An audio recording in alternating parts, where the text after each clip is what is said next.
Você sabia que Caxias do Sul tem 29 conselhos municipais, que servem para elaborar e controlar a realização de políticas públicas de diversos setores do município?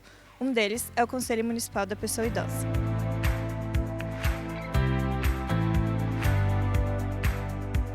O Conselho serve para coordenar, supervisionar e avaliar a política municipal da pessoa idosa.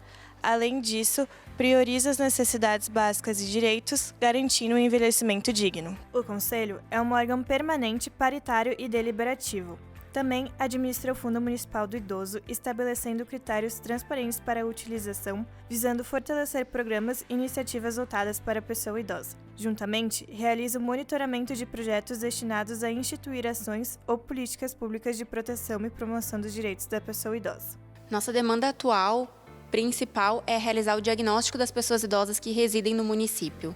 A partir deste diagnóstico, nós vamos poder trabalhar em outras frentes tão importantes quanto, por exemplo, a saúde, a assistência social, a habitação, que são situações que a gente percebe, mas nós não temos o número real, aonde que a gente precisa encontrar, qual localidade está esses idosos. Então, a partir do diagnóstico, nós poderemos realizar esse trabalho. O Conselho atua em todas as políticas públicas que estão correlatas à defesa dos direitos das pessoas idosas, como a área de assistência social, saúde, esporte e lazer, educação, trabalho, trânsito e mobilidade, e todas as áreas que dizem respeito à vida cotidiana. Caxias do Sul, hoje de acordo com o último censo, conta com 83.214 pessoas idosas. Criado em 5 de junho de 2001, o Conselho Municipal da Pessoa Idosa é composto por 22 titulares e respectivos suplentes, representantes da administração municipal, das organizações da sociedade civil, das instituições do ensino superior, dos prestadores de serviço ao idoso e dos usuários.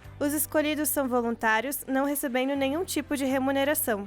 A gente vai aproveitar essa oportunidade para chamar a população para as nossas plenárias, porque é nesse local que a gente verifica como é que está a garantia dos direitos das pessoas idosas. Então, esse é um ambiente muito importante para debate, para saber das políticas públicas que diz respeito à vida cotidiana de vocês que estão nos assistindo e principalmente das pessoas idosas.